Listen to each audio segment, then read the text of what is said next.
बिस्मिल्लाहिर्रहमानिर्रहीम, अस्सलाम वालेकुम। एक तबका है जिनके लिए मुसलसल ऐसी खबरें आ रही हैं जिससे उनको टेंशन हो रही है। आपने देखा पहले तारिक जमील साहब का एक बयान, इससे पहले भी तारिक जमील साहब ने जब इमरान खान साहब के हक़ में बयान दिया उस वक्त भी बड़ी तकलीफ़ हुई थी। फिर उन्होंने मीडिया को इस तरह से जिस तरह से बात की, उसके बाद एक शदीद तकलीफ़ शुरू हो गई।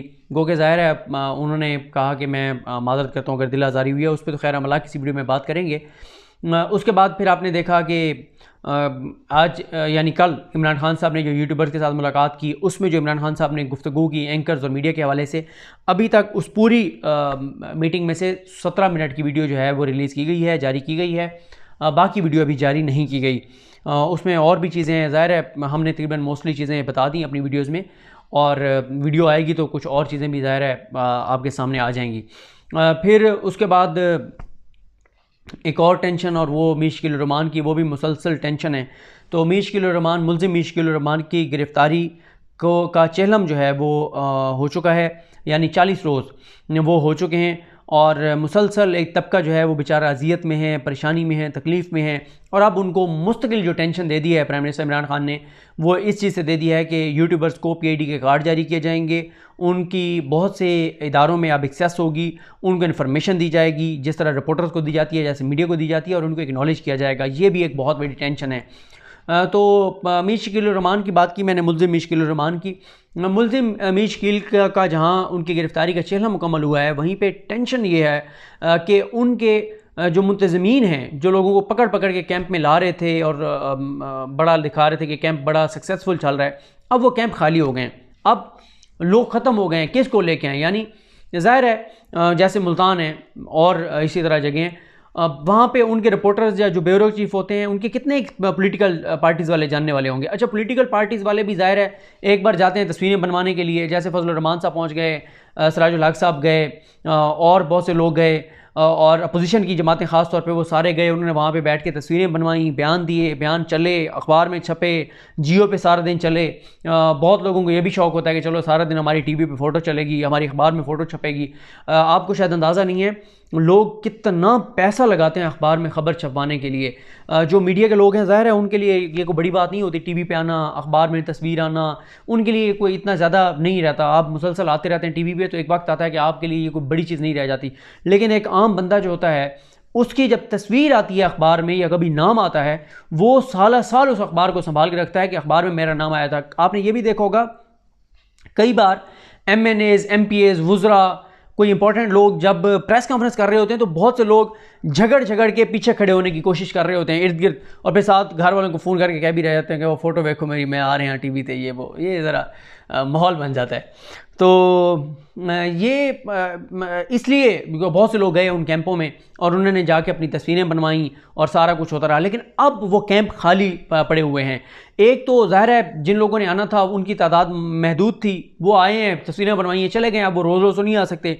दूसरी वजह यह है कि जो एम्प्लॉयज़ हैं जंग जियो के, मोस्टली उनमें से जो है वो मुकम्मल इनकारी हैं कैंपों में बैठने से।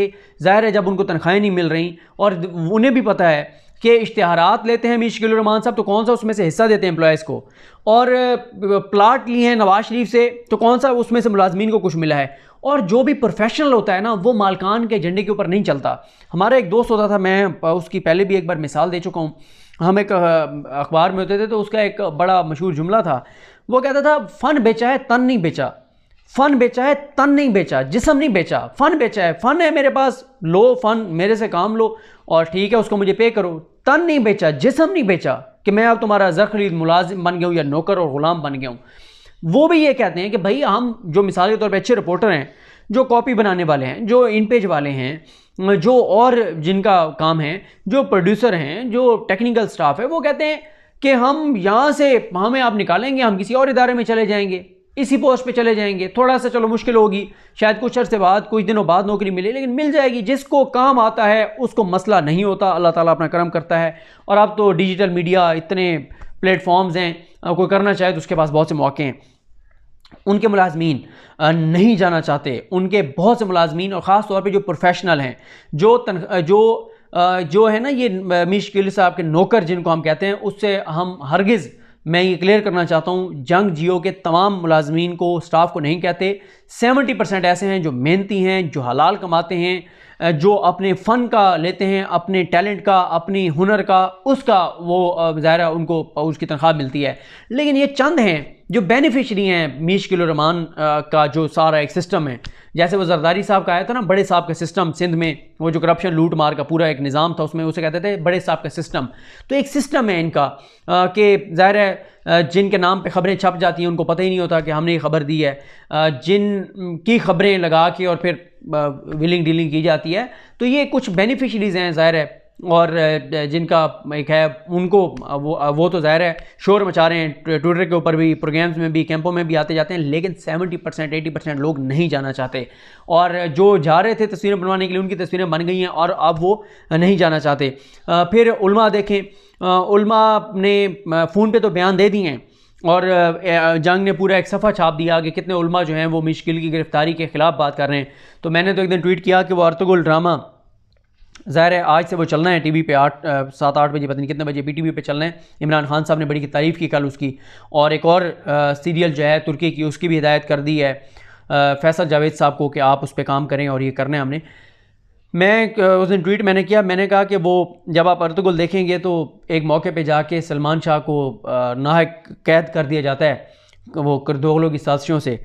तो मैंने कहा कि सलमान शाह की नाहक कैद पे इतने तो काई कबीले के चरवाहे इकट्ठे नहीं हुए थे जितने हमारी कौम में से उलमा जो हैं वो मीशकिल मुल्ज़िम मीशकिल के हक़ में इकट्ठे हो गए। अफसोस हुआ है उन उलमा के रवैये को देख के, बहुत अफसोस हुआ है। मैं आपको पता है मैं कोशिश करता हूँ उलमा पे बात ज़्यादा ना की जाए, उनकी इज़्ज़त की जाए। ज़ाहिर है दीनदार लोग हैं, दीन की बात करते हैं, उनकी इज़्ज़त होनी चाहिए, उनका एक मकाम होना चाहिए, मर्तबा होना चाहिए मुआशरे में, सब कुछ। लेकिन जब वो एक मुल्ज़िम जिसने ज़ाती फ़ायदे लिए हैं और उसे सवाल किया जा रहा है, उससे वो करेंगे और उलमा हक में आएंगे, तो ये बहुत अफसोसनाक होगा। उलमा को तो कहना चाहिए कि भाई आप इस मुल्क में सख्त कवानीन राइज करें, आप हाथ काटना शुरू करें लोगों के। ख़ास तौर पे चलें गरीब बंदा है, मान लेते हैं कोई, मैं जस्टिफिकेशन ये नहीं है कि उसको बहुत ज़्यादा उसके मसाइल हैं, उसने जाके कहीं पे छोटी मोटी चोरी कर ली है, नहीं होनी चाहिए, लॉजिक नहीं है। लेकिन चलो उसकी भी समझ आती है, उसके छोटे छोटे बच्चे हैं, रोज़गार है नहीं, उसने कहीं डकैती कर ली, चोरी कर ली, एक लम्हे के लिए फ़र्ज़ कर रहा हूँ। लेकिन ये जो बड़े हैं, मैं हमेशा कहता हूँ बड़े बड़े सहाफ़ी, बड़े बड़े एंकर्स, जज, जर्नैल, हुक्मरान, सियासतदान, वज़ीर, ब्यूरोक्रेट्स, इन सब बड़े बड़े जो हैं, इनमें से जो चोरी करते हुए पकड़ा जाए ना, यकीन करें आप 2-4 के हाथ काट दें। उलमा को तो ये कहना चाहिए कि इनके हाथ काटना शुरू करें, उसके बाद मैं देखता हूँ कौन करप्शन लूट मार करेगा, इस सख्त फैसले करने होंगे। लेकिन वो उल्टा इनके हक़ में जो है वो बातें कर रहे हैं। मीशकिल साहब ज़ाहिर है जो उन्होंने 54 प्लाट लिए थे उसका उनको हिसाब देना है, और उनको जो हिसाब देना है वो हिसाब दें। और जियो के हवाले से कल फिरदौस कमान साहबा ने बताया कि जियो की बहुत शिकायत हैं तनख्वाह के हवाले से, वो भी इनको देनी चाहिए। पैसा उनके पास है, ऐसा नहीं है कि पैसा नहीं है, ऑडिट करवा लें, फोरेंसिक ऑडिट करवा लें, लग पता जाएगा कि उनके कितने कारोबार हैं, उनके अकाउंट की छानबीन कर लें, लग पता जाएगा कितने पैसे आए हैं, कहाँ से आए हैं, कैसे गए हैं, कितने ऐड आते हैं, कितना बिजनेस है। वरना मीशकिल वैसे ही हर वक्त रोते रहते हैं कि जी लुट गए, मर गए, खप गए, लेकिन जब फोरेंसिक ऑडिट होगा तो बहुत कुछ सामने आ जाएगा। अब मैं आखिरी 2 मिनट आपके लूँगा। मैं आपको इफ्तिखार ठाकुर साहब का एक क्लिप सुनाना चाहता हूँ। ये क्लिप सुन के मेरे दिल में उनकी मकाम, मर्तबा, उनकी इज़्ज़त बहुत बड़ी है।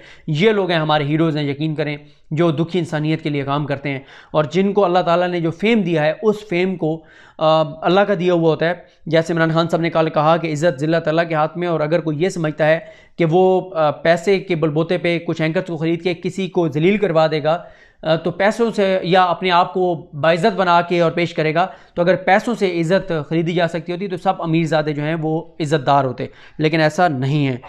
तो ये इफ्तिखार ठाकुर साहब का एक सुनेंगे थैलीसीमिया के बच्चों के लिए क्या काम कर रहे हैं, और उसके बाद मैं आपका 1 मिनट और लूँगा एक पैगाम के लिए। ये ज़रा सुनिए इफ्तिखार ठाकुर साहब का। थैलीसीमिया बच्चों में अच्छा, मेरे पास 25,166 रजिस्टर्ड बच्चे हैं। वैसे कुल तादाद जो पंजाब के अंदर है वो 40,000 के करीब है, और पूरे पाकिस्तान के अंदर 82,000 बच्चा है जो थैलीसीमिया का मरीज है। थैलीसीमिया के बारे में बहुत कम लोग जानते हैं कि ये जिस बच्चे को ये बीमारी हो उसका ब्लड नहीं बनता। ये बच्चा 16 दिन के बाद खामोश हो जाता है, ये बच्चा 22 दिन के बाद बैठ जाता है, ये बच्चा 27वें दिन लेट जाता है, बात नहीं करता, चल फिर नहीं सकता। 28, 29 और 30 जो दिन होते हैं, इसके आखिरी 4 दिन, इसमें इसके पूरी बॉडी को ब्लड फ्रेश इसके अंदर जाएगा तो वो जिंदा हो जाएगा। अब ये बच्चे जो होते हैं इनकी उम्र होती है 17, 18 और 19 साल, इससे ज्यादा नहीं होती। शायद मेरे पिछले इन 10 साल करियर में 2 लोग ऐसे हुए जो 23 साल तक गए, बाकी 17 साल के। इनकी माओं का बड़ा हौसला होता है कि वो सीने से लगा के रखती हैं और उनको पता होता है कि मेरा बच्चा एक्सपायर हो जाएगा। उनके लिए 40,000 खून की बोतलें हर महीने चाहिए, और वो 40,000 खून की बोतलें कहाँ से इकट्ठी होती हैं, कैसे होती हैं, वो एक ऑटो सिस्टम है हमारे पास। मैं आपके इस प्रोग्राम के जरिए उन लोगों को मैसेज देना चाहता हूँ कि आप ब्लड जरूर डोनेट किया करें। हर 90 दिन के बाद ब्लड डोनेट करने वाला बंदा कभी बीमार नहीं होगा, कोई उसे कभी टेंशन नहीं होगी, उसका जिस्म फ्रेश रहता है। मैं आपके सामने बैठा हूँ, अभी मेरी एज है 59। 1 अप्रैल जब आएगा, ओहो 1 अप्रैल को मैं पैदा हुआ, लोग मानते भी नहीं, मेरी सालगिरह पे भी नहीं आते, समझे मजाक करता है मुझसे, लेकिन मैं 1 को पैदा हुआ, इसमें मेरा कोई कसूर नहीं।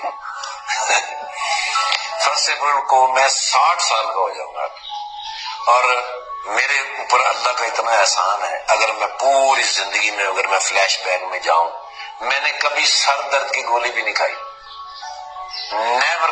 कभी कोई डॉक्टर दुनिया का नहीं कह सकता। हर साल देते हैं ब्लड? मैं हर 3 महीने के। अच्छा, हर 3 महीने पर 90 दिन? अच्छा, हाँ, हर एक को देना चाहिए। हर 3 महीने बाद ब्लड देते हैं, हज़ारों बच्चों के लिए काम करते हैं। मैंने इंशाल्लाह मेरी आपसे भी दरख्वास्त है, और मैं अपने यूट्यूब के दोस्तों के साथ मिल के इंशाल्लाह कोशिश करूँगा कि इस माह रमज़ानुल मुबारक में हम 1000 नौजवान ऐसे उनको कायल करें, उनको मोटिवेट करें, और वो ये कमिटमेंट करें अल्लाह के साथ, और इरादा करें कि इंशाल्लाह वो हर 3 महीने बाद ब्लड देंगे। हम ख़ुद भी हर 3 महीने बाद ब्लड देंगे।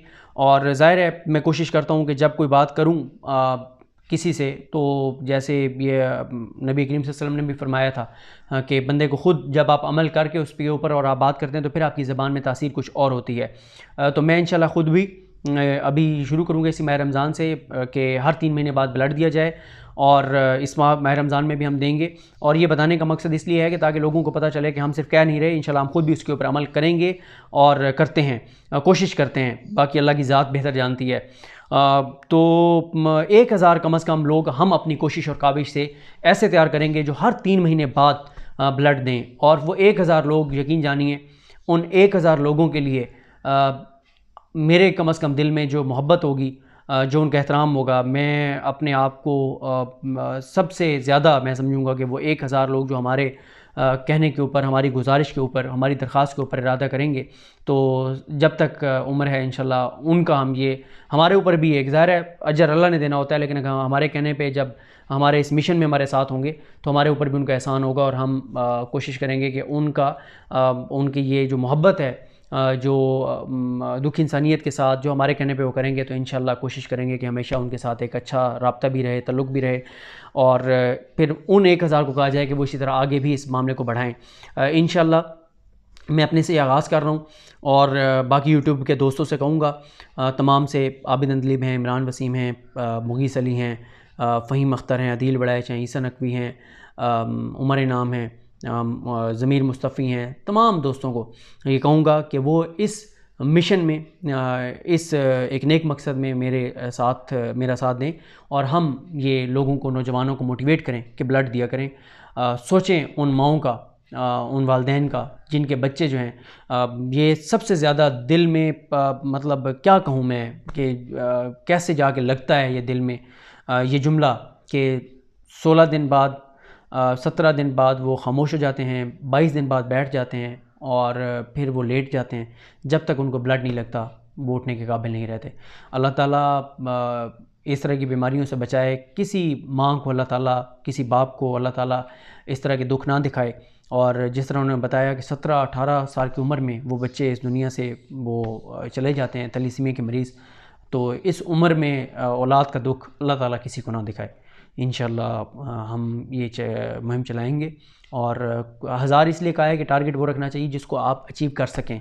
इस माह रमज़ान में 1000 लोगों को मोटिवेट करके और कायल करने की हम कोशिश करेंगे, और फिर मुस्तकिल तौर पे इंशाल्लाह ये चीज़ें कहते रहेंगे। आप लोग भी अपने तौर पे लोगों को कायल किया करें, हमारा नाम बेशक दरमियान में ना आए, अपने तौर पे लोगों को ऑडियो मैसेज के ज़रिए, आप में से जो सुनने वाले हैं अगर ये इरादा करें कि आप एक एक किसी शख्स को, फ़र्द को तैयार करेंगे तो ये सदका जारी है। ख़ुद भी अमल करें, अपने अजीज़ व अकारिब में से, दोस्तों में से लोगों को कायल किया करें, और ख़ास तौर पे वो लोग जो इन्फ्लुएंशियल हैं, जिनको लोग सीरियस लेते हैं। और मैं डॉक्टर साहबान से कहूँगा, मैं वाईडी वालों से भी बात करूँगा कि उनके पास जो सेहतमंद लोग आते हैं उनको वो अच्छे तरीके से उनकी काउंसलिंग किया करें और उनको तैयार किया करें। ये सबसे आसान तरीका होगा। अगर डॉक्टर्स कहना शुरू कर दें, डॉक्टर्स की बात ज़ाहिर है लोग ज़्यादा सुनते हैं, उन पर यकीन करते हैं। अल्लाह करीम कोरोना से निजात दिलाए। अल्लाह ताला पाकिस्तानियों को, आलम इस्लाम में जितने लोग हैं उनको, और पूरे इंसानों को इस माह रमज़ान मुबारक की बरकत से कोरोना से निजात दिलाए। मुझे अपनी दुआ में याद रखें। अल्लाह करीम हम सबको आमीन। अल्लाह हाफ़िज़।